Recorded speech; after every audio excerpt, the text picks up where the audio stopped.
Winter does not arrive in Frostbridge Ridge in a hurry. It comes like a long breath from the mountains. Snow settles over old rooftops, hiding the cracks, but never the quiet worries living inside people's hearts. In a place where cold lasts nearly all year, a Navy SEAL and his German Shepherd arrive to volunteer, carrying a quiet kind of warmth. A lonely mountain road, an aging house standing against the wind, and a village long accustomed to enduring the cold as part of life. But sometimes, destiny doesn't knock loudly. It simply appears at the right moment and leaves a sign behind. What followed was not about strength, but about faith, instinct, and quiet miracles. Where are you watching from? Like and subscribe to support stories like this. Now, let's begin. The mountain road into Frostbridge Ridge didn't feel like a road, so much as a pale ribbon laid across the ribs of the world. Snow clung to everything, fences, fir branches, mailbox posts. Yet the day was bright in that hard northern way, as if the sun had learned to shine without warmth. The sky was a clean, washed blue. The wind moved like an invisible animal, testing seams, nosing under doors, slipping through any place a house forgot to hold its breath. Rowan Keats drove with both hands steady on the wheel. He was 35, about 6'1", lean and compact, the way men get when they've trained for function instead of display. No beard, no shadow. His face was shaved close enough to show the sharp square of his jaw and the disciplined angles of his cheekbones. His hair was dark brown, cut in a military neatness that had grown just a fraction longer than regulation, as if time had tried to soften him and failed. Wind had tanned him in a different register than sunlight. His skin was light, but weathered, chapped by cold, like someone who'd made a habit of not flinching. His eyes, gray-blue, rested on the world without judgment. They held that unsettling calm of someone who had seen enough to stop pretending surprise was a virtue. He wore one outfit, the same as he always did when he expected to work. An old olive-gray tactical combat shirt, softened by age and frayed at the cuffs and shoulders, its color faded by too many washes and too much weather. Beneath it, a dark red thermal layer showed at the collar like a quiet ember. His combat pants were worn brown earth and moss, the knees scuffed, the cargo pockets sagging slightly from honest use. His boots were old military work boots, scratched and broken in. A scratched military watch sat on his wrist, ticking with stubborn patience. In the passenger seat sat the reason he didn't feel alone on roads like this. Coda, a German Shepherd in cream, gray, and black, 7 years old by the best guess of his vet and the certainty of his own eyes. His coat blended into winter like it had been designed for it.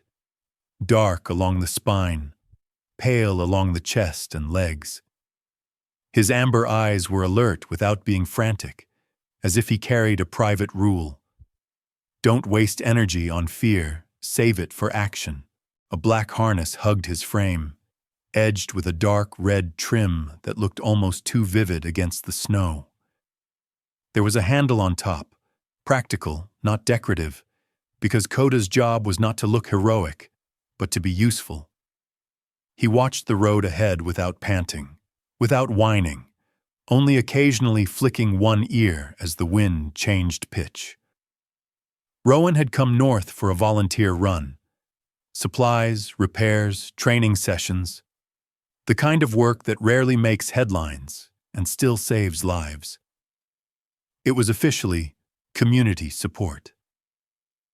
Unofficially, it was penance disguised as service, and Rowan was the kind of man who didn't argue with the need to pay his debts, even when no one else was collecting. The town revealed itself slowly. Low buildings crouched against the wind, roofs steep to shed snow, porches reinforced with extra posts. Smoke rose from chimneys in thin gray lines, and even those lines looked like they were struggling. A hand-painted sign announced Frost Bridge Ridge in letters that had been repainted so many times the wood beneath had rounded.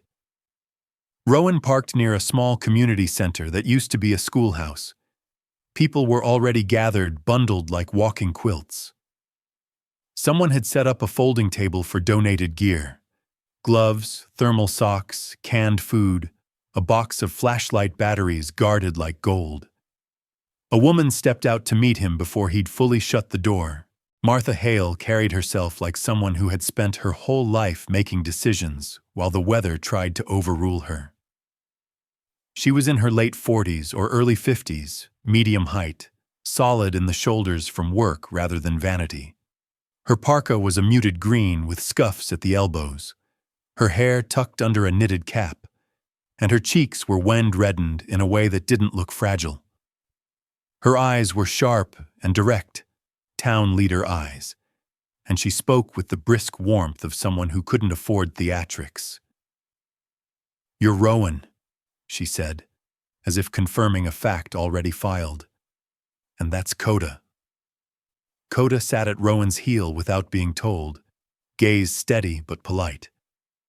Martha's mouth twitched, almost a smile, almost an admission of relief.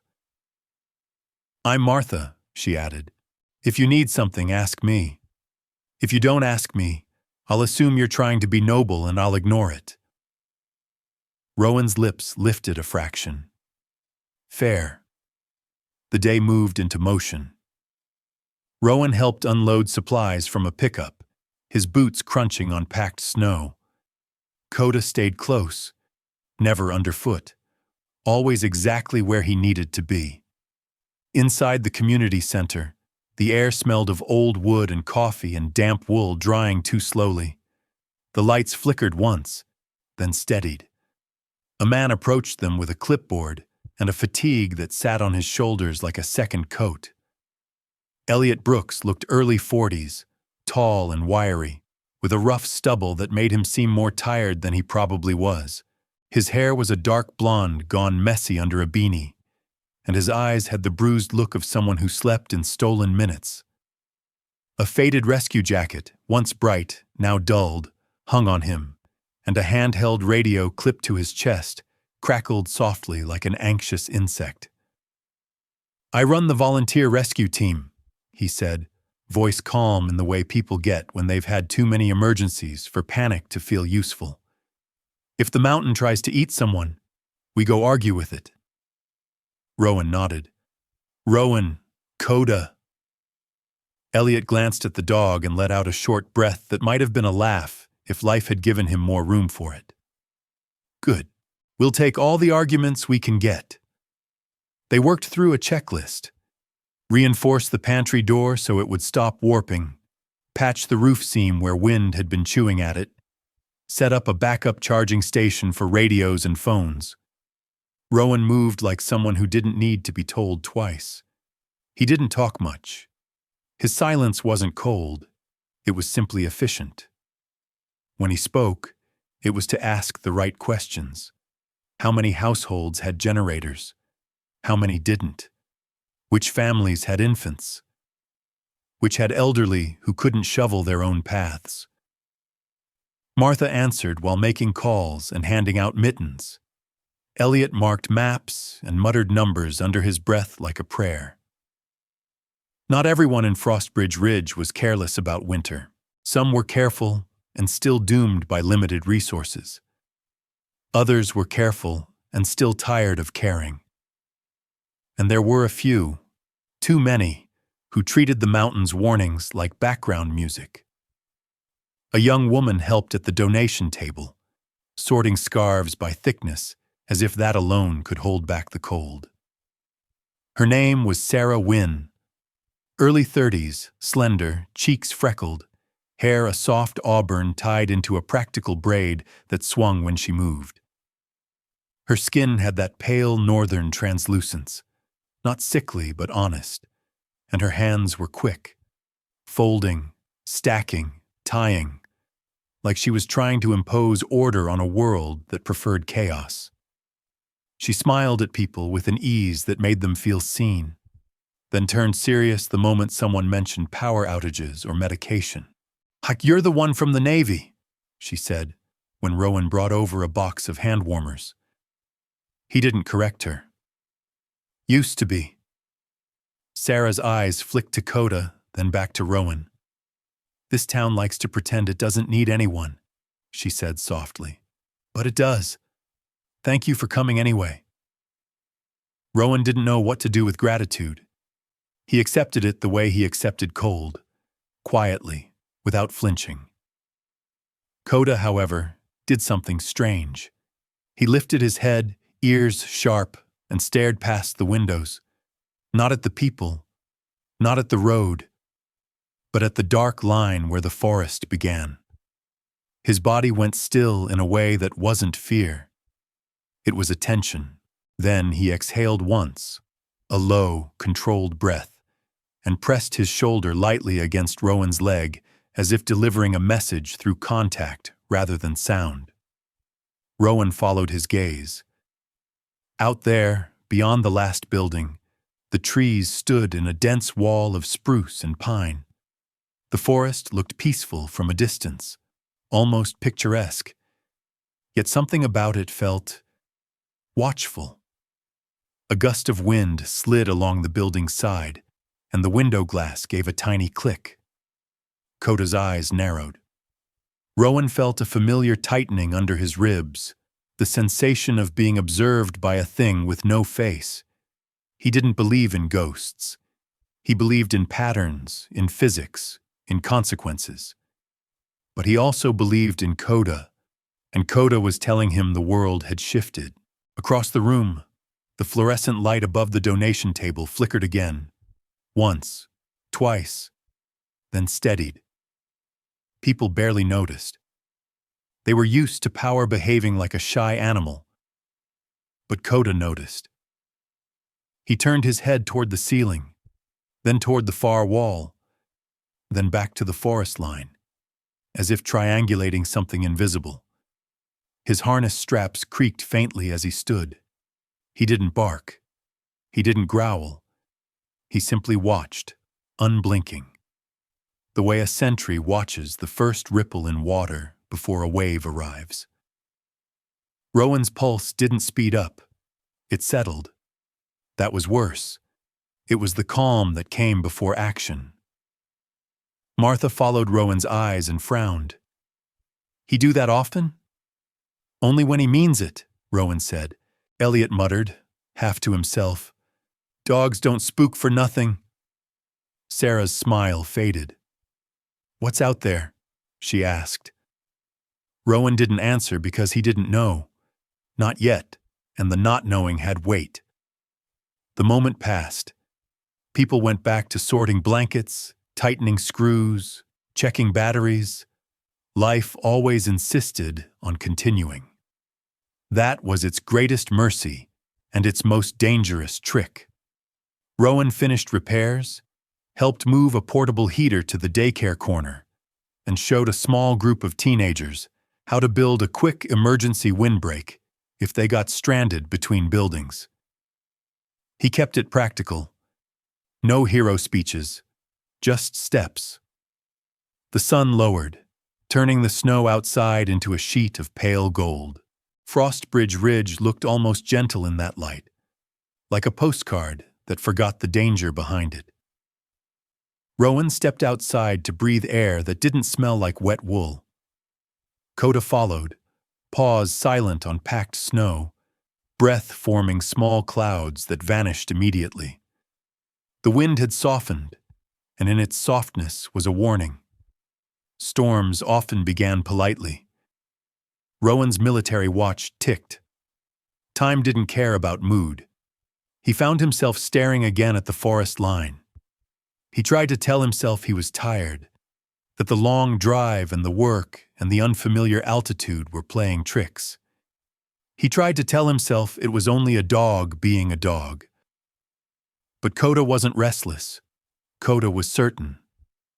Rowan had learned, in places far from mountains, that certainty was rarely random. It was usually earned. Behind him, laughter rose from the community center.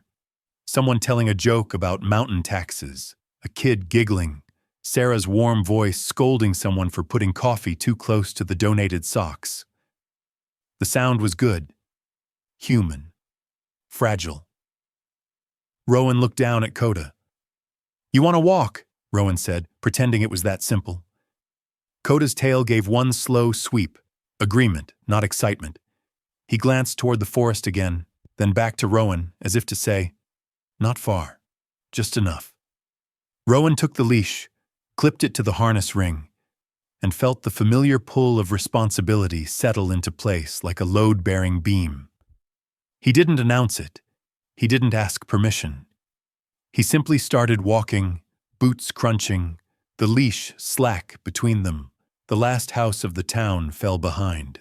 The air grew quieter. The bright snow thinned where the trees began to shade it. The forest waited, dark, still, and patient. Rowan Keats and Coda moved toward it, not chasing adventure, not trying to prove anything, just following a feeling that had no language, only insistence. And somewhere in the wind, so faint it could have been imagination, the mountains seemed to breathe in. The forest did not announce itself. It simply absorbed sound. The crunch of Rowan's boots softened first, then thinned, then seemed to vanish altogether beneath the dense canopy of spruce and pine. Snow here was older, packed in uneven drifts, dulled by needles and shadow. Light filtered down in pale slices, broken and misleading, as if depth itself had been quietly rearranged. Rowan adjusted his pace without thinking. He didn't slow out of caution. He slowed out of respect. Coda moved ahead on the leash by half a step, never pulling, never lagging. His shoulders rolled smoothly beneath his thick cream-gray-black coat, muscles working with economical certainty. At 7 years old, Coda no longer carried the restless energy of youth. What he had instead was focus, purpose, the kind that came from surviving enough winters to know which noises mattered and which were just the forest breathing. The leash remained loose between them. That mattered. Rowan's eyes tracked terrain the way some people tracked faces. Snow crust thickness, tree spacing. The way the ground dipped subtly toward a narrow ravine hidden beneath brush. He read the land the way he had once read city streets overseas, looking not for what was obvious, but for what was missing. There was no bird song, no small animal movement, just wind, moving higher up now, threading through the treetops like fingers testing strings. They hadn't come far. Rowan knew that. He'd measured the distance by habit, by breath count, by the angle of light behind them. Frostbridge Ridge was still there, behind the trees, beyond the curve of snow and shadow. And yet, something had shifted. Coda stopped, not gradually, not uncertainly. He halted so completely that the leash slackened and Rowan felt the absence of motion before he consciously registered it. Coda's ears angled forward, sharp and rigid. His head lifted slightly, nose working the air in slow, deliberate pulls. Rowan didn't speak. He waited. The forest held its breath with them. Then Coda stepped, not forward, but to the left. 2 measured paces. He paused again, looked back once, amber eyes steady, questioning without panic. Rowan followed. The change was immediate. The air felt heavier, colder, as if the forest floor here trapped more than snow. The wind's sound shifted pitch, becoming duller, warped. Snow lay unevenly, drifted into shapes that leaned instead of settled, as if guided by invisible hands. Rowan frowned, not in fear, but in calculation. This wasn't random terrain, this was shaped. They moved another dozen yards before Rowan saw it. a faint track pressed into the snow. Old, narrow, not a road, not a trail. Something made by repeated passage rather than design. Human. Coda lowered his head, sniffed once, then twice. His tail remained neutral. No hackles raised. Whatever had made the track, it wasn't a threat. At least not to him. Rowan exhaled slowly. "All right," he murmured. "Show me." The track led them through a stand of wind-twisted pines into a shallow clearing, and there, almost blending into the gray and brown of bark and snow, stood a man with a bundle of firewood balanced against his shoulder. He was older than Rowan had expected, late 70s, maybe early 80s, but not fragile. His frame was lean, wiry, shaped by decades of labor rather than decline. His back was slightly stooped, not from weakness, but from habit. White hair, combed back with care, showed beneath a wool cap pulled low.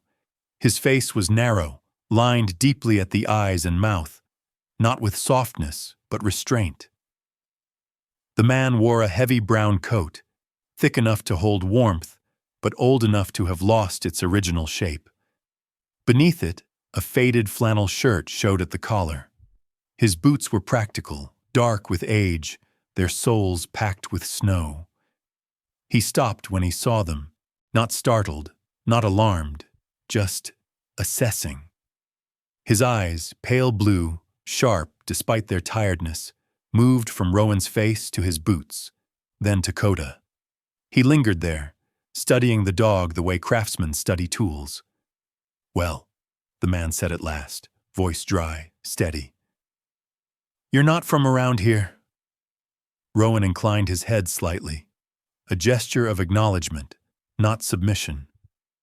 "No, sir." The man shifted the weight of the firewood on his shoulder without asking for help. His hands trembled faintly, not enough to suggest frailty, just the honest shake of age and cold. "This forest isn't kind to visitors," he said, "especially the ones who think curiosity counts as preparation." Rowan didn't bristle. He recognized the tone. It wasn't arrogance. It was warning earned the hard way. "I'm not exploring," Rowan replied, "just walking." The man snorted softly. "Same mistake, different word." Coda took a step forward, then stopped himself, sitting neatly in the snow. His gaze never left the old man's face. The man noticed. "Good dog," he said, not unkindly. Then, as if remembering something, he added, "Smart one, too." Rowan felt the weight of that assessment more than any judgment aimed at himself. "We're headed back," Rowan said. "Town's that way." The old man's eyes flicked briefly over Rowan's shoulder, toward the thicker part of the forest. The smallest crease formed between his brows. "Town's always that way," he said. "Until it isn't." He adjusted the firewood again and took a step past them, boots crunching softly. As he passed, Rowan caught the scent of pine sap and cold smoke. Someone who lived close to winter, not against it. "Rung la noi rat ngui hiem," the man said, switching languages without warning, the words heavy with accent and memory. Then, in English again, "Don't think being clever gives you permission to test it." Rowan turned slightly. "We'll take the long way back." The old man paused. For a moment, something like hesitation crossed his face. Not doubt, but calculation. He turned, extended one gloved hand, and pointed with two fingers. "Follow that line of trees," he said. "When the ground slopes, don't go down. Go across. Wind lies to you here." Rowan nodded. "Thank you." The man did not respond. He turned away and walked back into the trees, his figure thinning and breaking apart among the trunks, until he was nothing but movement and shadow. Coda watched him go. Not with tension, with recognition. Rowan felt it then. A subtle disorientation, not of direction, but of understanding. The encounter hadn't been accidental. Not in the way accidents usually were. They followed the indicated route and emerged on the edge of town less than 10 minutes later, the forest releasing them without ceremony.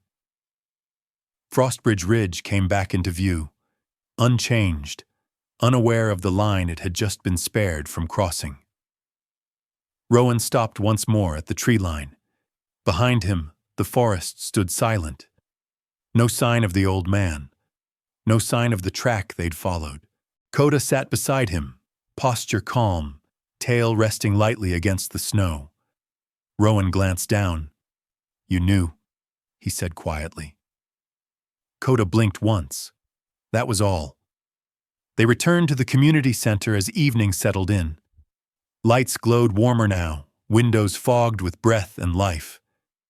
Inside, Sarah was stacking the last of the donated blankets, her braid loosening slightly at the nape of her neck. She looked tired, but there was satisfaction in the way she worked, someone who found meaning in completion. "You disappear fast," she said, smiling when she saw them. "Everything okay?" Rowan nodded. "Yeah, it wasn't a lie. It just wasn't the whole truth." Elliot passed by, radio crackling. "Weather update coming in tonight," he said. "Nothing official yet, but the mountain's been acting strange." Rowan met his eyes. "It always is," he replied. Outside, the wind picked up again, threading through the streets, testing doors and eaves. Rowan stood by the window, watching snow lift and settle, like a restless tide. Coda lay at his feet, head on his paws, but his eyes were open, waiting. The house stood where Frostbridge Ridge began to thin.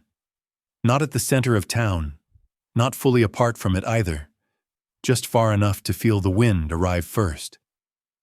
Snow had piled unevenly against its north wall, climbing higher there than anywhere else, as if the weather had chosen that side to argue with. The roof sagged slightly along one seam, not enough to collapse, but enough to tell a story to anyone who knew how to listen. Rowan Keats noticed all of it before he reached the door. He had returned alone after nightfall, leaving the community center loud with kettle steam and tired laughter. Coda padded beside him, silent as always, his breath rising in soft plumes that vanished before they could form patterns. The leash remained clipped but slack, more habit than restraint. The porch boards creaked under Rowan's boots. The sound was old, wood tired of holding weight. Rowan paused, counting the seconds between gusts, feeling how the air slid under the eaves and escaped through places it shouldn't. He knocked once. The door did not open. Rowan waited. He could hear movement inside. Not hurried, not alarmed. A chair scraping softly, footsteps measured, careful. The door cracked open a few inches. Silas Crow looked out from the narrow gap, his face half lit by the weak amber glow inside. Up close, the years showed more clearly. His white hair was neatly combed back, his jaw clean-shaven, the skin along his cheekbones drawn tight by age and cold. His eyes, pale blue and sharp, were tired but alert, eyes that had learned the difference between danger and inconvenience. "I said I don't need help," Silas said. Rowan kept his hands visible. "I'm not here to help," Silas frowned. "Then you're lost." "No, sir," Rowan said evenly. "Just wanted to say thank you. For earlier." Silas's gaze shifted past Rowan to Coda. The dog sat at Rowan's heel, posture calm, ears forward but relaxed. Snow clung lightly to his fur along the legs, melting in small dark crescents. Silas studied him longer than he studied Rowan.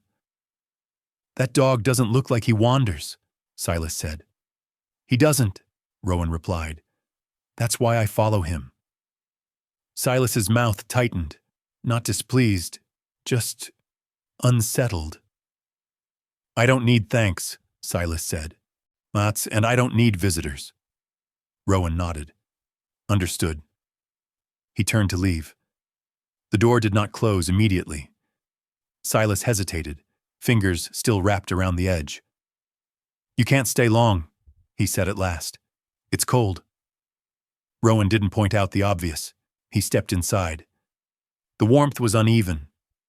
Near the stove, the air felt thinly warm, like a hand placed on skin for politeness rather than comfort. Along the floor, cold crept freely, pooling in corners, pressing up through the boards. Rowan felt it immediately in the soles of his boots. The interior smelled of old pine, iron, and smoke that had soaked into wood over decades.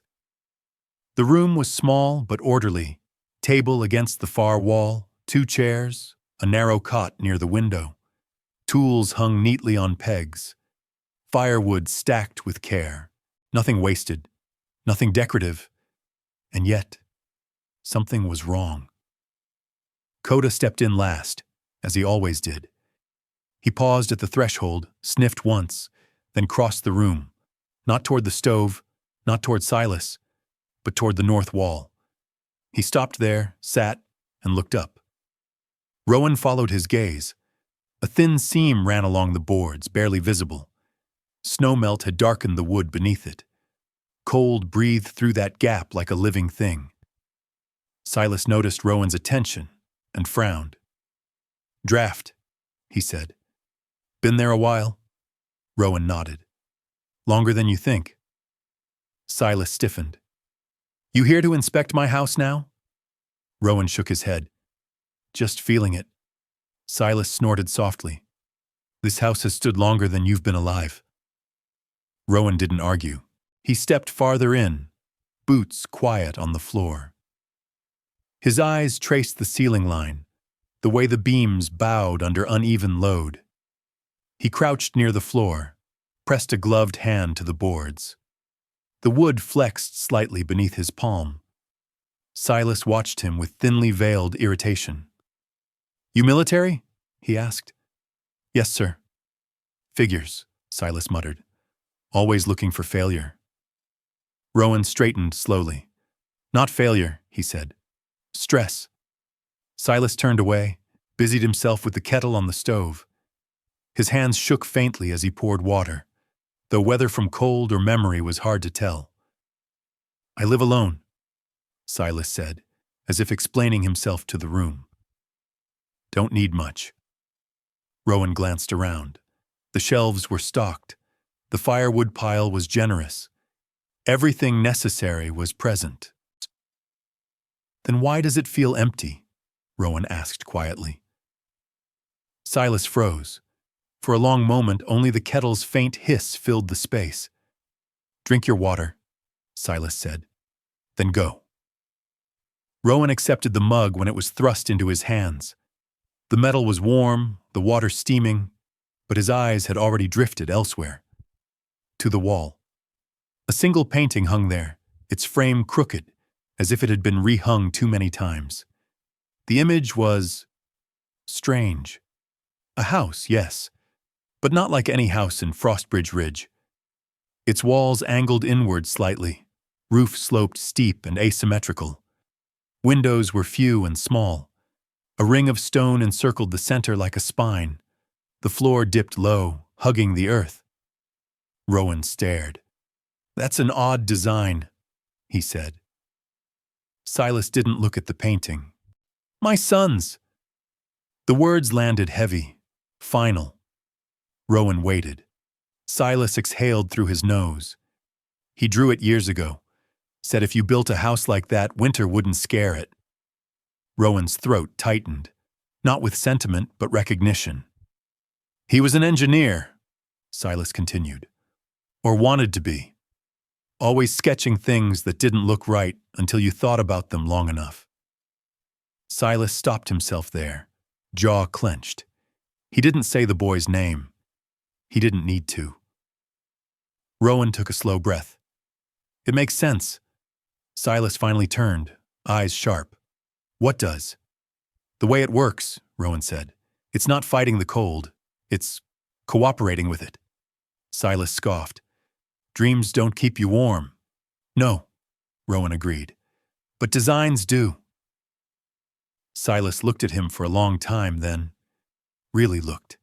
At the clean lines of Rowan's face, the discipline still etched into his posture.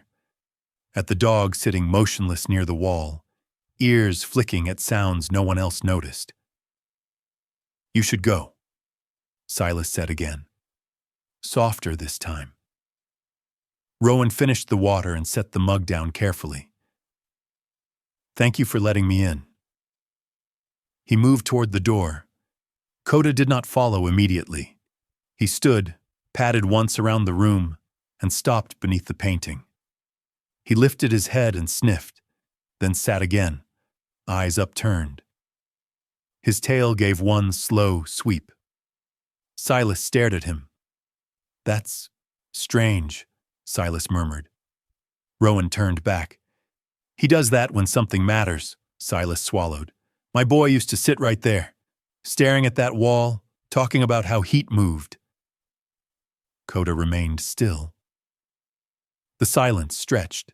Without warning, Coda rose and pressed his shoulder gently against the north wall. The boards creaked, just once. A faint shower of frost sifted down from the seam above, glittering in the lamplight. Silas sucked in a breath, sudden and sharp, as if the house itself had spoken. Rowan felt the moment lock into place. Not fear, not urgency, but the unmistakable sense that something long ignored had finally been acknowledged. Rowan clipped the leash again. I'll see you around, he said. Silas nodded stiffly. Don't make a habit of it. Outside, the cold felt sharper after the uneven warmth inside. Rowan stood on the porch a moment, looking back at the crooked frame through the window. The painting caught the light and seemed almost patient. They walked back toward town under a sky gone brittle with stars. At the edge of the street, Sarah emerged from the community center carrying a box of leftover soup containers.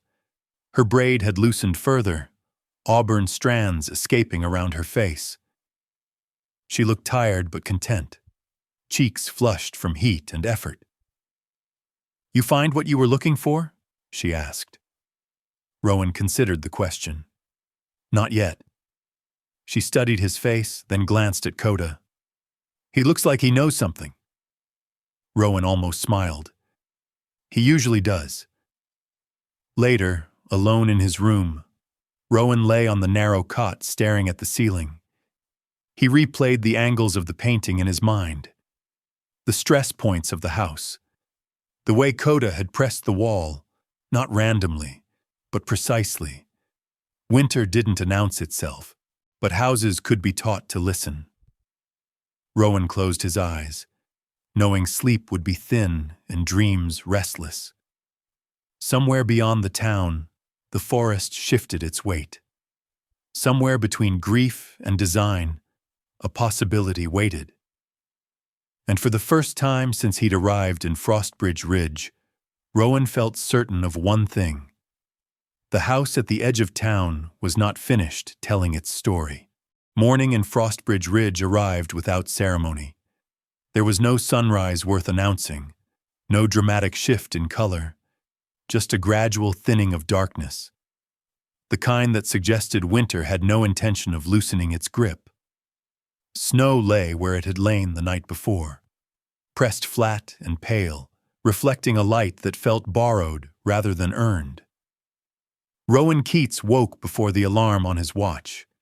He lay still for a few seconds, listening. The building around him made small, tired sounds. Wood contracting, pipes adjusting, wind slipping past corners and testing seams. It was a language Rowan had learned long ago, not in houses, but in hulls, tents, and forward shelters that only stayed standing if you understood how they complained. Coda lay on the floor beside the cot, curled but not asleep. His amber eyes opened the moment Rowan shifted. His ears moved, not forward, not back, but angled as if sampling the room. Easy, Rowan murmured. Coda didn't relax. He simply watched. The air felt heavier than it should have.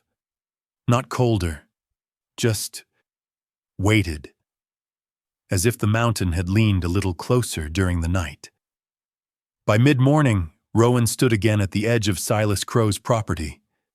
The house looked no different in daylight, and that was part of the problem. In full light, its flaws were clearer. The north wall wore snow like a burden it couldn't shrug off. The roofline dipped almost imperceptibly along one side, a compromise made long ago that had never been corrected. The porch posts leaned a fraction toward the wind, as if tired of arguing. Silas was already outside, splitting wood. He worked slowly but with precision, each swing of the axe controlled, economical. His coat was buttoned tight, wool thick and dark with age. His hands, bare despite the cold, were knotted and strong, skin cracked and scarred by decades of work. His face was set in concentration, jaw tight, eyes narrowed not in anger but focus. He noticed Rowan only when the axe bit clean through a log and the halves fell apart. "You're early," Silas said, straightening with a faint groan that had nothing to do with weakness. "Couldn't sleep," Rowan replied. Silas snorted. "That happens when you see problems you can't unsee." Rowan didn't deny it. Coda stepped forward, sniffed the woodpile, then moved toward the house. He stopped a few feet from the north wall and sat, gaze fixed upward. Silas followed his line of sight. "He likes that spot," he said. "He's measuring it," Rowan replied. Silas's mouth tightened. "Dogs don't measure." Rowan shrugged. "Some do." Silas watched Coda a moment longer, then turned back to the chopping block. "You come to tell me my house is dying?" Rowan took a breath. "No, I came to tell you it doesn't have to." Silas laughed once, sharp and humorless. "You think I haven't tried?" That stopped Rowan. Silas rested both hands on the axe handle. His eyes stayed on the ground as he spoke. "After my boy didn't come back, I fixed everything I could. Board by board, nail by nail. I chased every draft I could feel. Still lost heat. Still lost sleep. Still lost him." The axe handle creaked under his grip. Rowan said nothing. Silas looked up then, eyes bright with something close to challenge. "So unless you've got magic in those boots, you can save your breath." Rowan stepped closer to the house, boots crunching softly. He didn't touch anything yet. He just looked. "The problem isn't effort," Rowan said. "It's direction." Silas scoffed. "That's supposed to mean something?" "It means you've been fighting winter head-on," Rowan replied. "And winter doesn't lose that way." Silas shook his head. "You're saying the same nonsense my son used to." Rowan turned. "Your son wasn't wrong." That landed harder than Rowan intended. Silas stared at him, chest rising and falling. For a moment, Rowan thought he'd pushed too far. Then Silas looked away, jaw working, as if chewing on something bitter. Inside the house, Rowan moved slowly, deliberately. This wasn't an inspection anymore. It was a conversation. He knelt near the stove, feeling the heat pattern with his palm. He traced the airflow near the ceiling with a strip of cloth. He pressed against the wall where Coda had indicated the night before. Not forcefully, just enough to feel the give. Coda followed him from point to point, quiet, precise. When Rowan stopped, Coda stopped. When Rowan shifted, Coda adjusted. Silas watched from the doorway, arms crossed, expression guarded. "You walk around like you already live here," Silas muttered. "I walk around like I want it to keep standing," Rowan replied. Silas exhaled through his nose. "Say what you're thinking." Rowan straightened. "Your house is bleeding heat because it's trying to breathe the way it did 40 years ago. The winds changed. The storms stack differently now. The cold doesn't come in one direction anymore. It curls, probes, waits. Silas frowned. And you know this how? Rowan met his gaze. Because it does the same thing to people. Silas's shoulders slumped a fraction. Rowan gestured toward the crooked painting on the wall. That design, it isn't strange. It's adaptive. Silas's eyes flicked to the painting, then away. It's a dream. It's a solution, Rowan corrected gently. Silas turned fully toward him now. You saying you can build that? Rowan shook his head. No. Silas's lips curled. Didn't think so. I'm saying we can change how this house works, Rowan continued. Not rebuild it. Reteach it. Silas stared at the floor. For a long moment, the only sound was the faint whistle of wind through the north wall. I don't want it to look like a bunker, Silas said quietly. It won't, Rowan replied.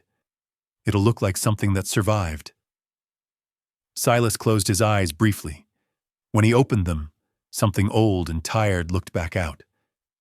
People will talk, Silas said. They already do, Rowan answered.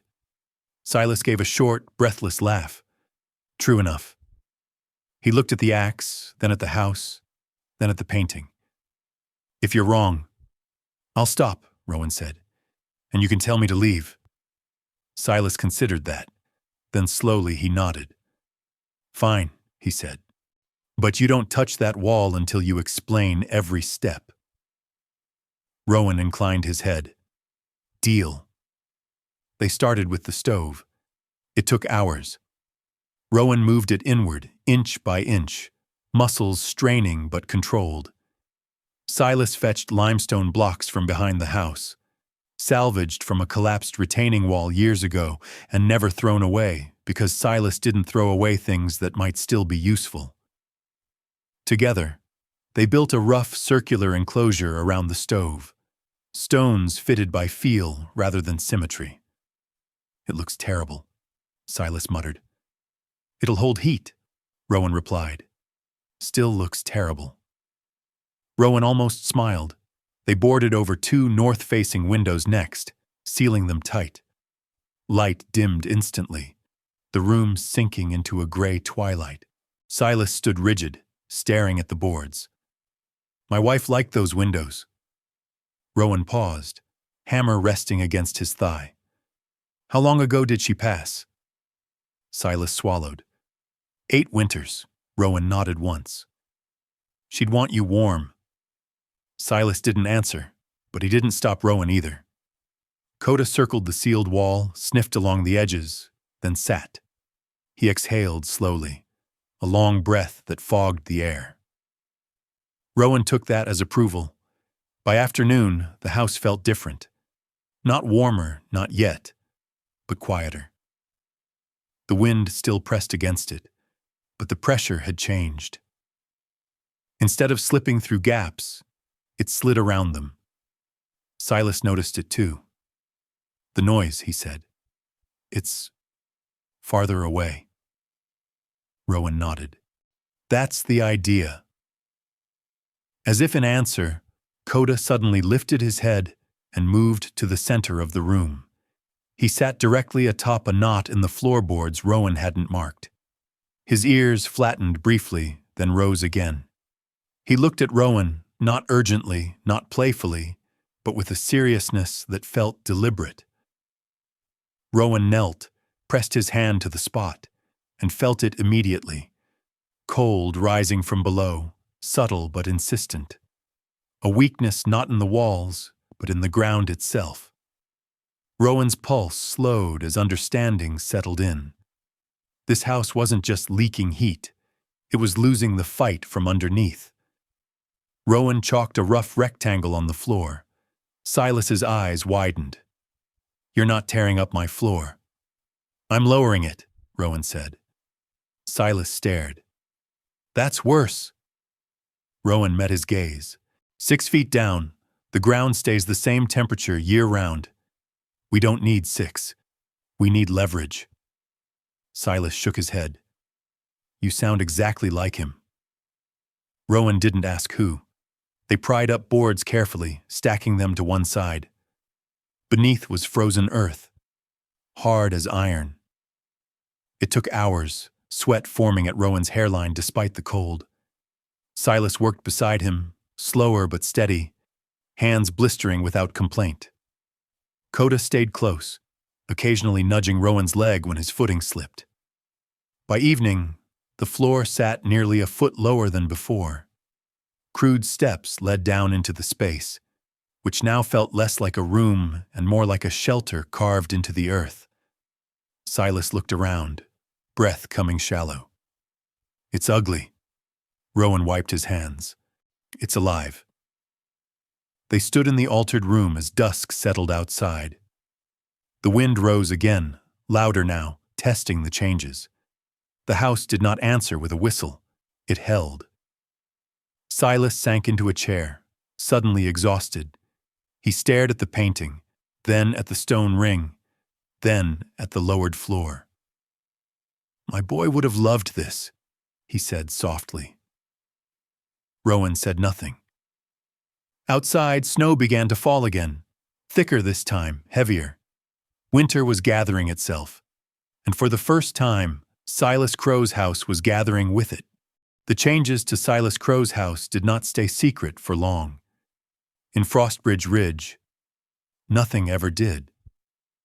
By the second morning, after Rowan and Silas finished lowering the floor and sealing the north-facing wall, people began to slow their steps as they passed the property. At first it was just glances, quick, curious looks tossed over shoulders. Then came pauses. Conversations stopped mid-sentence. Someone laughed, not loudly, but loud enough to be heard. Rowan noticed without reacting. He was outside, tightening a temporary brace beneath the porch, while the sky hung low and colorless above him.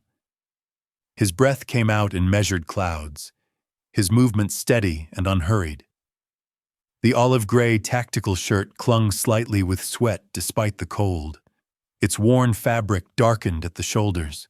Coda lay a few feet away on the packed snow, head up, ears tracking every sound that mattered and ignoring the rest.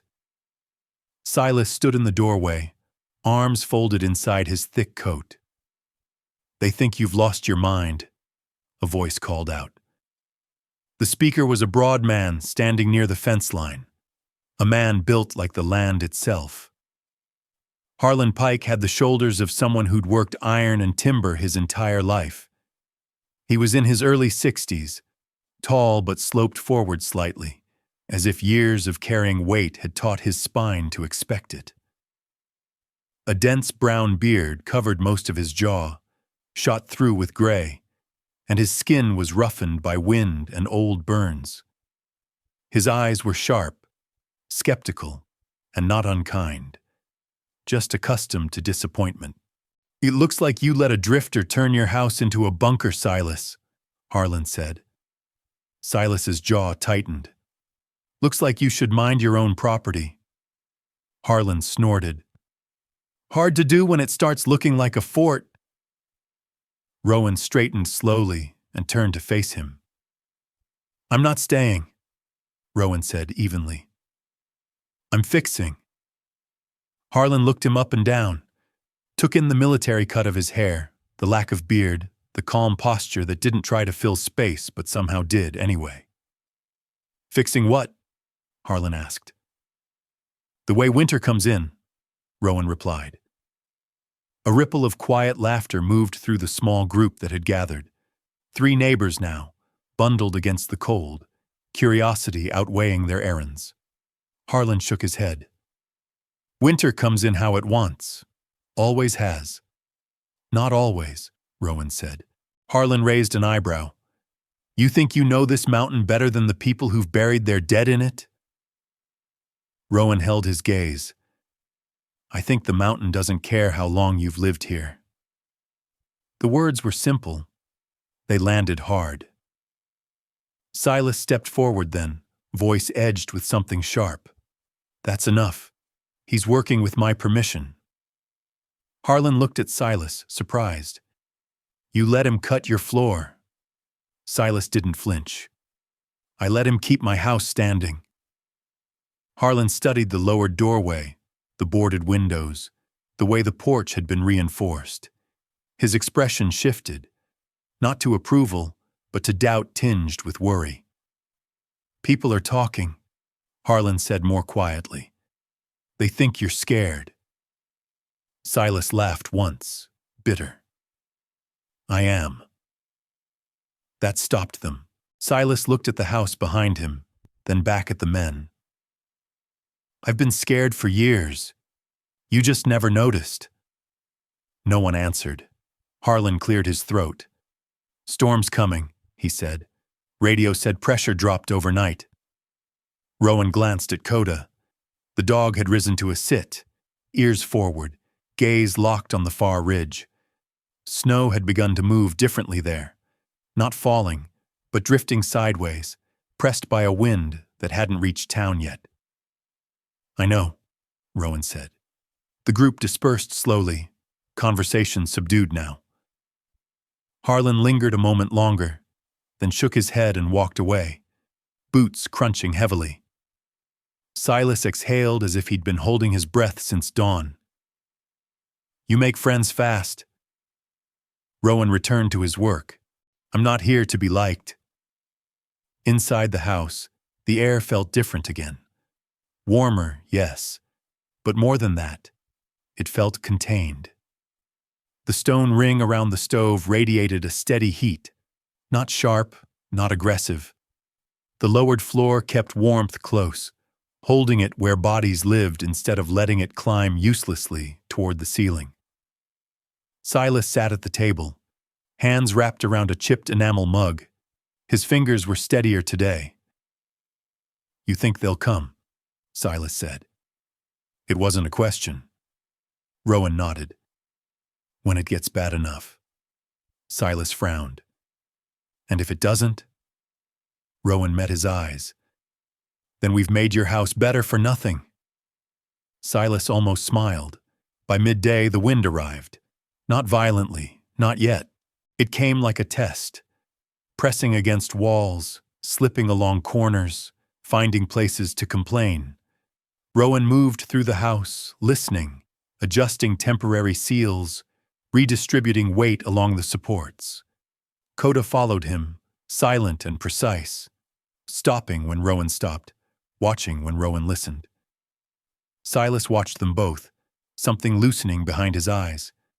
You work like him, Silas said suddenly. Rowan looked up. Your son? Silas nodded. Eamon never rushed. Always said speed makes mistakes loud. Rowan absorbed that quietly. Outside, snow thickened. The sky lowered further, flattening the world into shades of white and gray. At the community center, Martha Hale stood at the radio, arms crossed, listening to updates with a tightening jaw. Her parka was unzipped just enough to show the wool layers beneath. She hadn't taken it off all day. This one's different, Elliot Brooks said beside her. His voice was calm, but his eyes were sharp, scanning the map pinned to the wall. Pressure's dropping faster than last year. Winds rotating. Martha sighed. They always say that. Elliot shook his head. This time they're not guessing.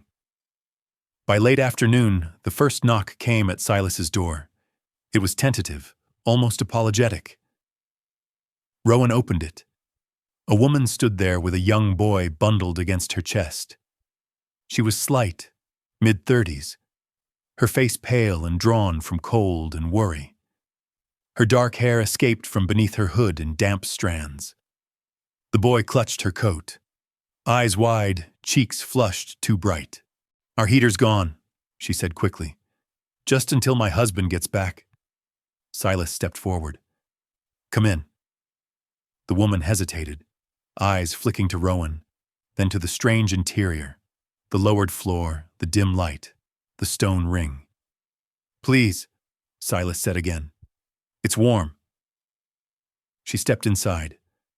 The boy relaxed almost immediately, leaning into the heat with a soft sigh that made Silas's throat tighten. 1 became 3, 3 became 6. By nightfall, there were 9 people inside a house built for 1. Harlan Pike arrived last. He stood in the doorway, hat in his hands, beard rimed with frost. His shoulders sagged, not with age but with concession. "My place won't hold," he said gruffly. "Stove cracked." Silas said nothing. He just stepped aside. Harlan entered, eyes scanning the room, the warmth hitting him like something undeserved. His gaze landed on Rowan. "You were right," he said. Rowan didn't answer. They made space. Blankets were laid out. Water was heated. The stone core absorbed body heat, returning it slowly, evenly. The house breathed, not easily, but steadily. Near midnight, as the wind began to howl in earnest, Coda rose from his place near the stove and moved to the far corner of the room. He stood rigid, staring upward, not at the wall, not at the door, but at the ceiling beam above Silas's old chair. The beam creaked once, softly, like a warning cleared of its throat.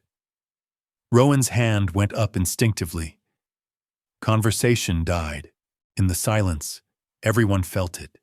The sense that the house was about to be tested, not by cold, but by weight. Rowan moved without urgency, directing Harlan and Elliot to shift supplies, redistribute load. The beam settled. The creak did not repeat. Silas exhaled shakily.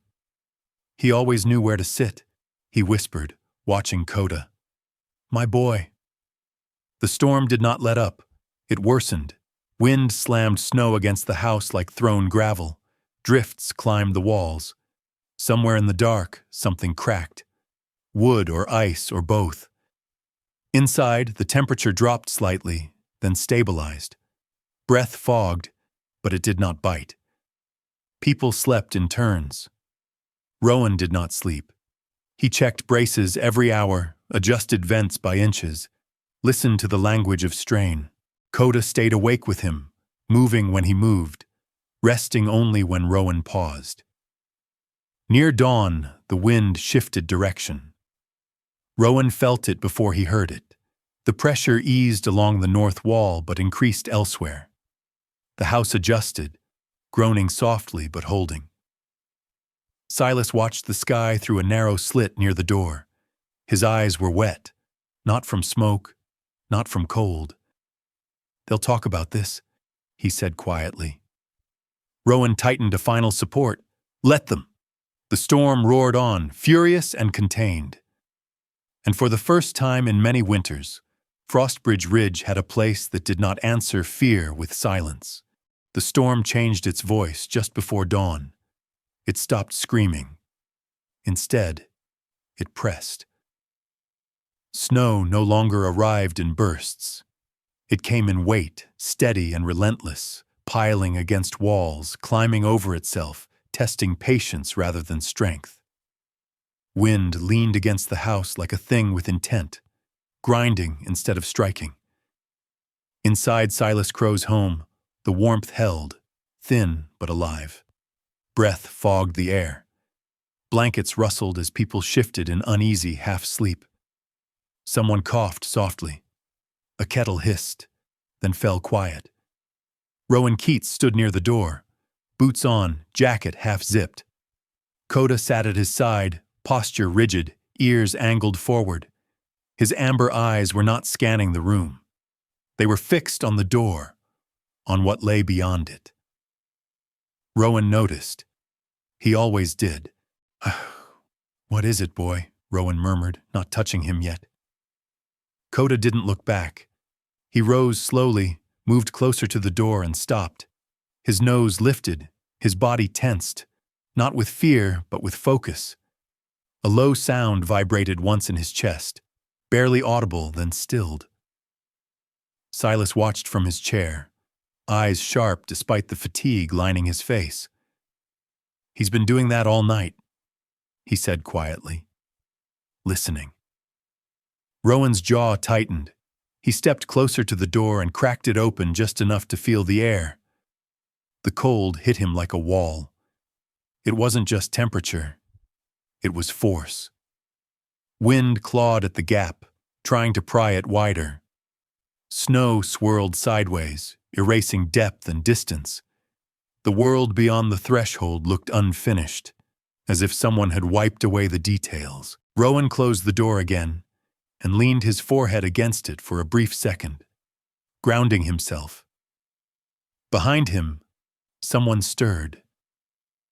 Sarah stepped forward from the far side of the room, wrapping her parka tighter around herself.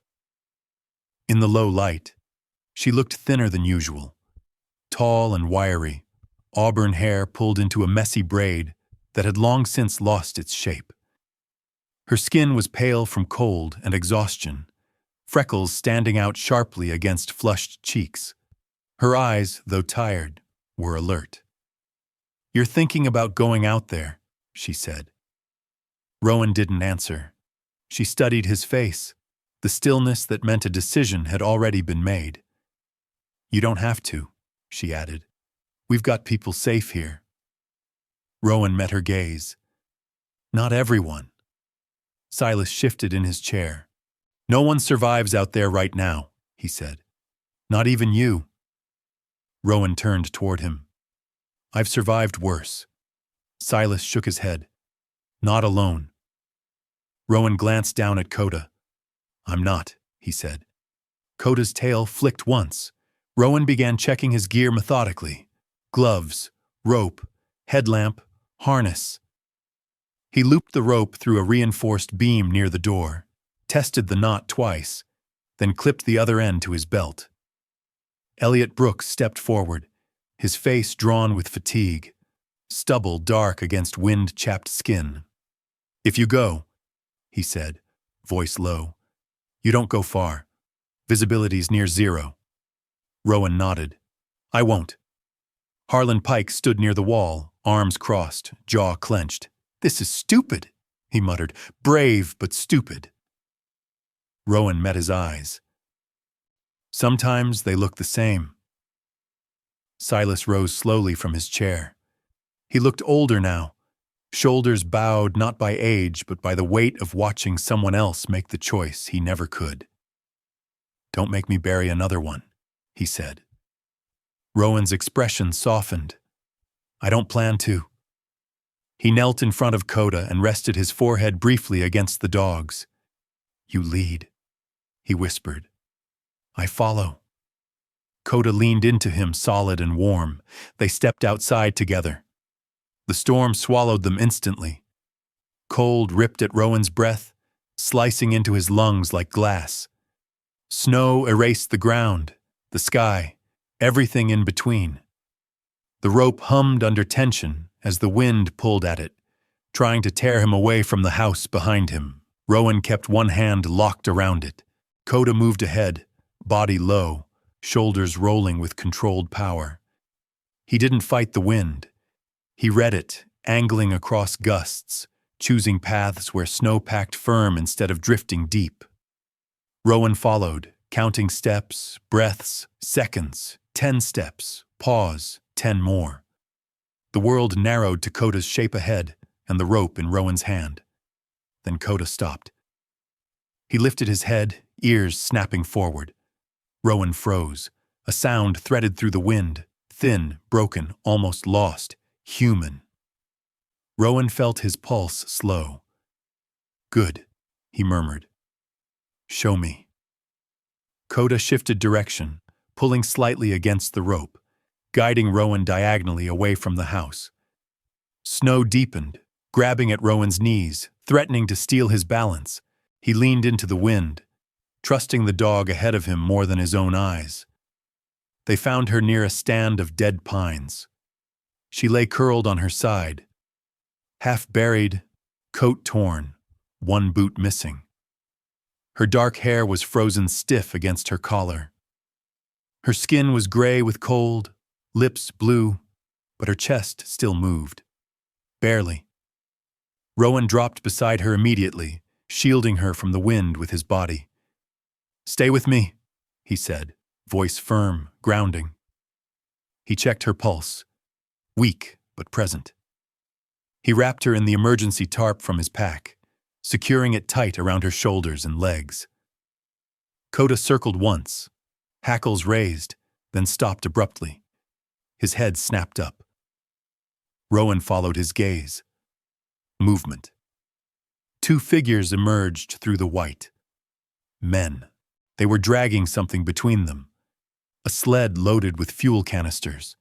And between them, half collapsed, was a teenage boy. The boy's face was blue with cold, eyes unfocused. One leg dragged wrong, twisted at an angle no leg should hold. The taller man stepped forward, his frame lean and tense beneath scavenged layers. His beard was uneven, frost clinging to it like rot. His eyes were sharp, calculating. Caleb Royce. Behind him came the second man, shorter, heavier, shoulders hunched forward as if braced against a lifetime of blows. His hair was shaved close, scalp scarred. He didn't smile. "Well," Caleb called, voice rough but steady.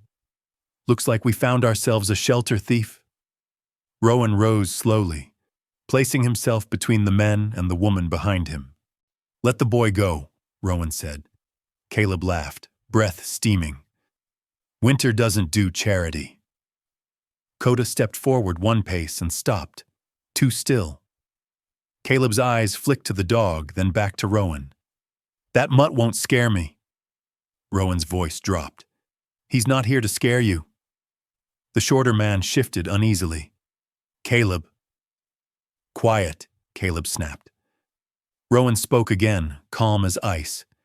"You don't want to carry him. He's slowing you down." Caleb's jaw tightened. "And you think I care?"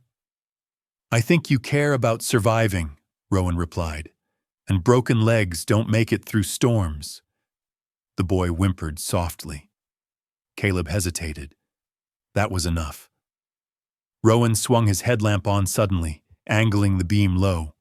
Not at their faces, but at the sled. Light flared across metal. The sudden brightness disoriented them for half a second. Coda lunged, not at the men, but at the sled's rope. His jaws clamped down and he hauled backward with everything he had. The sled tipped. Fuel canisters spilled, rolling into the snow. The shorter man went down hard, swearing. Rowan moved. He grabbed the boy under the arms, pain flaring in his shoulder as he lifted, turning with the wind to shield the injured leg. Caleb reached for him, slipped, and fell to one knee. A flare ignited in the snow between them, bright red, hissing, tearing a wound of color through the white. "Enough," Rowan said. The red light stole the night's dominance. Caleb stared at it, then at the dog, then at the injured boy and the woman wrapped and breathing behind Rowan. Something broke. "Oh, winter will finish you," Caleb spat. "Maybe," Rowan replied, "but not today." They retreated, dragging what fuel they could salvage, disappearing into the storm. Rowan didn't chase. He focused on breathing, on knots, on keeping the woman and the boy alive. Coda pressed against his leg, steady and solid. They moved back toward the house together, slow and deliberate, anchored by rope and instinct. Inside, warmth rushed them like mercy. Silas was waiting at the door, eyes wide with fear and hope tangled together. When he saw the woman, the boy, and the blood seeping through Rowan's sleeve, he didn't speak. He just stepped aside. They laid the woman near the stone core. She stirred, eyes fluttering. "Lena," she whispered. The boy groaned softly. "Tievan." Sarah knelt beside them immediately, hands sure, voice calm. Elliot fetched supplies. Harlan stood rigid, pale. Rowan sank to one knee, ribs screaming now that adrenaline faded. Coda remained standing, guarding. As the door closed and the wind howled outside, Coda suddenly lifted his head, not toward the storm, not toward the door, but toward the ceiling. His ears flattened, then rose again. He let out a single, sharp bark and fell silent. Rowan felt it then, a subtle shift in pressure, a groan deep in the structure. Not collapse, adjustment. The house was responding. The storm had not just brought danger, it had forced the house to prove whether it truly understood what it had been taught. Hours passed. The storm raged. The house held. Rowan sat against the wall, ribs bandaged tight, pain a steady reminder rather than a warning. Silas brought him water, hands shaking only slightly now. "You didn't have to," Silas said. "Yes," Rowan replied quietly. "I did." Near dawn, the wind softened, not ended, just paused, like a predator catching its breath. Coda finally lay down beside Rowan, body warm, breath slow and even. Outside, winter waited. Inside, no one was alone anymore. Morning arrived without permission. Not gently, not cleanly, but honestly. The storm did not end all at once. It loosened its grip in stages like a hand reluctantly letting go. Wind dropped first, falling from a roar to a rasp, then to a low, constant breath that combed the snow instead of hurling it. The sky lightened from iron gray to something thinner, almost blue, though the sun itself remained hidden. Inside Silas Crow's house, people noticed the change before they saw it. Sound returned. Not loudly, just enough to be felt. The faint tick of cooling stone. The soft scrape of a mug against the table. A child's shallow, steady breathing. Rowan Keats sat where he had been for hours, back against the wall, ribs bound tight beneath his worn tactical shirt. Pain lived there now. Not sharp, not alarming, just present. A reminder. He welcomed it. Pain meant he was still listening to his body instead of pushing past it. Coda lay pressed along Rowan's side, his broad frame curved protectively, breath slow and even. The dog's cream-gray-black coat was dusted with ash from the stove, giving him the look of something shaped from smoke and snow.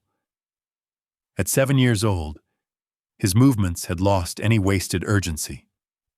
When he slept, it was because the work allowed it.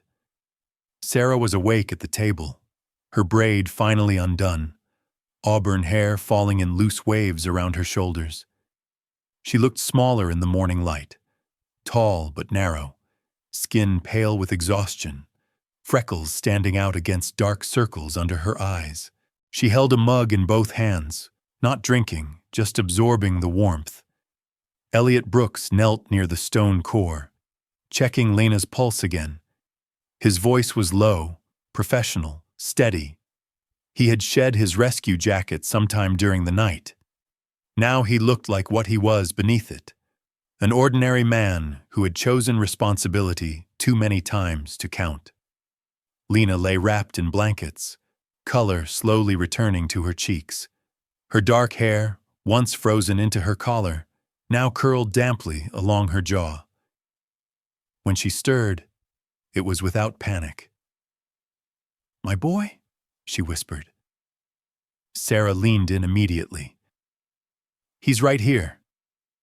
Evan lay nearby, legs splinted and elevated, his face pinched with pain, but his eyes clear. At 15, he was all angles. 2 long limbs, 2 thin shoulders, hair cut short as if he hadn't had time to care. He didn't cry. He just watched everything with the intensity of someone learning how close the world could come to ending. "I didn't drop him," Evan said hoarsely when his mother looked at him. "I didn't let go." Lena closed her eyes, a single tear tracing the bridge of her nose. "I know." Silas Crow stood near the window slit, hands clasped behind his back. In the muted light, he looked both older and lighter, as if the storm had taken something heavy with it. His coat hung looser on his frame. His shoulders were still bowed, but no longer braced. "They'll come," he said quietly, "when the road clears." Rowan nodded. "They always do." Silas turned to look at him. "And when they do?" Rowan shifted slightly, testing his ribs. "Then you let them see what held."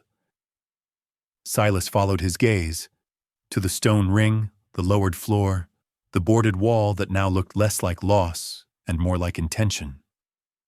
Outside, the first figures appeared, not rushing, not celebrating, just moving, slow, careful shapes against the white. Harlan Pike came first, boots crunching unevenly through knee-high drifts. His beard was rimed with ice, his jacket torn at the seam. He looked smaller than he had days ago, as if winter had trimmed something unnecessary from him. Behind him came others. An older couple from the far ridge, faces pinched, movements stiff. A young mechanic with frost-bitten fingers wrapped in rags. A woman clutching a newborn beneath her coat. Eyes wide with fear that had not yet found words. They stopped when they reached the porch. No one knocked. Silas opened the door. Warmth spilled out, visible in the fog of breath that escaped the threshold. The group hesitated, as if crossing it required permission deeper than hospitality. "Come in," Silas said. They did. The house absorbed them. Bodies brought heat. Breath brought moisture. The stone core accepted it all without complaint, holding and redistributing, giving back slowly. Rowan watched the process the way a builder watches a structure settle. Not proud, not anxious, just attentive. Coda rose and began to move the perimeter. He did not bark. He did not pace. He stopped at beams, pressed his shoulder briefly, then moved on. At one point, he nudged a crate that had been stacked too high, prompting Rowan to shift it before it could tip. When the newborn whimpered, Coda lay down nearby, offering warmth and pressure until the sound faded.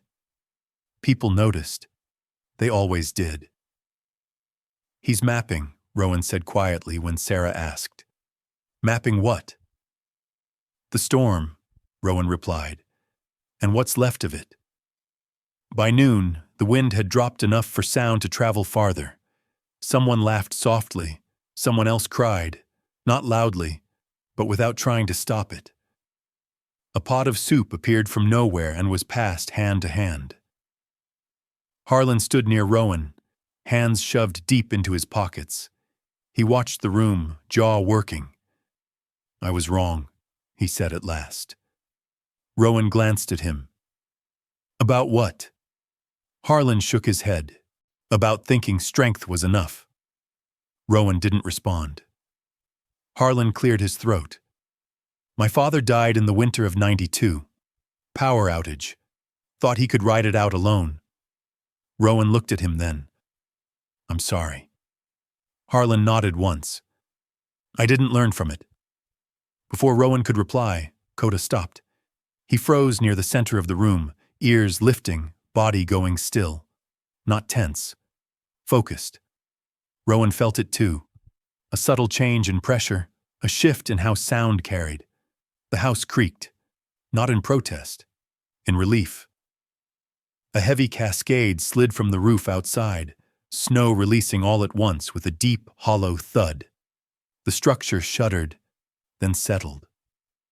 Silence followed, not the fearful kind, but the kind that comes after something difficult has finally passed. Coda exhaled, a long breath through his nose, and lay down. Around him, people realized they were holding their own breath and let it go together. The rest of the day unfolded slowly. Too slowly for some, too quickly for others. By late afternoon, the road crew arrived. Yellow lights flashing against white, engines humming like something alive returning to the valley. They moved carefully, taking in the scene without comment. Elliot spoke with them quietly. Names were taken, notes made. No one mentioned the houses that hadn't held. They didn't need to. As dusk approached, the crowd thinned. People returned to what remained of their homes, carrying soup and blankets, and a new awareness of how close they had come to disappearing. Silas watched them go, hands resting on the back of a chair. "Oh, they'll talk about this," he said again. "Yes," Rowan agreed, "but not the way they think." Silas turned toward the painting on the wall, the strange house his son had drawn so many years ago. In the clearer light, the lines looked less odd now, almost obvious. "My boy used to say houses should learn," Silas said, "not just stand there." Rowan followed his gaze. "He was right," Silas nodded. "I wish I'd said that more often." Night fell quietly. No storm, no warning, just cold air settling where it belonged. Rowan stepped outside alone, breath rising in soft clouds. The sky was clear now, stars sharp and countless. Snowbanks glowed faintly under moonlight, reshaped but no longer hostile.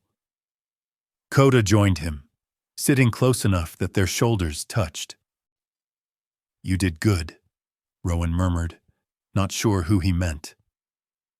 Silas came out onto the porch a moment later, moving slowly, carefully. He leaned on the railing, eyes lifted. "I had a lawyer come through before the roads closed," he said.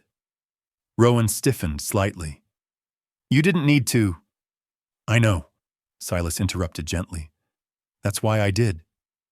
He reached into his coat and withdrew a folded envelope. His hand shook, but only a little. "I don't have much," Silas continued. "But this house, it knows you now." Rowan didn't take the envelope. Silas pressed it into his hand anyway. "You won't lose it. You don't cling to things that way." Rowan swallowed. "I don't know how long I'm staying." Silas smiled faintly. "Neither did I." They stood together in the cold, two men shaped by different winters, sharing the quiet. Spring did not arrive dramatically. It crept. Snow softened. Water threaded beneath ice. Roads reappeared in stages, revealing fences bent but standing, houses scarred but alive. Some structures never opened again. No one argued about it. By the time the valley greened, Silas spent most mornings in his chair near the window, sunlight warming his face. Coda lay at his feet, chin resting on Silas's boot, breath slow and content. Rowan worked. He fixed what needed fixing. He didn't modernize. He didn't smooth edges. He shared what he knew when asked and kept his pack ready. People built differently after that winter. Lower, tighter, angled to the wind. Not copies, echoes. One evening, as the land filled with gold light, a warm gust swept through the yard. Coda stood, walked to the edge of the porch, and stopped. He stared out toward the open valley, then lay down again, satisfied. Rowan watched him closely, and for the first time in a long while, felt no urge to stand guard. The house behind them held its warmth. The land ahead waited, and winter, honest as it always was, had said its piece. This story leaves us with a quiet truth. Miracles rarely arrive as thunder or fire. More often, they come as understanding, as preparation, as the courage to listen when something inside us whispers, "Stop, wait," or "Open the door." In moments like these, many call it instinct. Others call it timing. But faith teaches us that God often moves through what feels ordinary, through hands that choose to help, through hearts that refuse to close, through wisdom placed in us long before the storm ever arrives. The house did not survive because it was stronger than winter. It survived because someone respected the laws written into creation by God Himself. Laws of care, humility, and responsibility for one another. In our daily lives, we face our own winters, times of fear, times of loss, moments when staying silent feels safer than opening the door. This story reminds us that we were not meant to endure those seasons alone, and that sometimes the greatest act of faith is not waiting for rescue, but becoming it. If this story touched you, please share it with someone who might need hope today. Leave a comment about what this story reminded you of, or who it made you think about. And subscribe to the channel so we can continue sharing stories of faith, resilience, and quiet miracles. May God bless you. May He protect your home and your heart. And may He guide you safely through every season you face.